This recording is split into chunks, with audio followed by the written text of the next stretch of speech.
Hi friends, welcome to 5 Minutes Tech YouTube channel.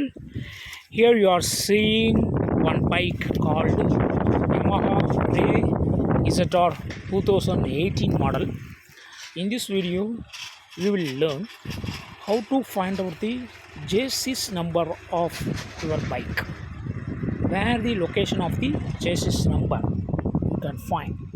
First, take out of the key and open the sheet. Open the back seat. I have opened and see here.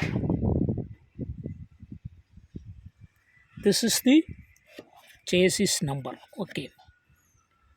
So this is the location of the chassis number of your bike Yamaha Ray ZR 2018 model. Okay.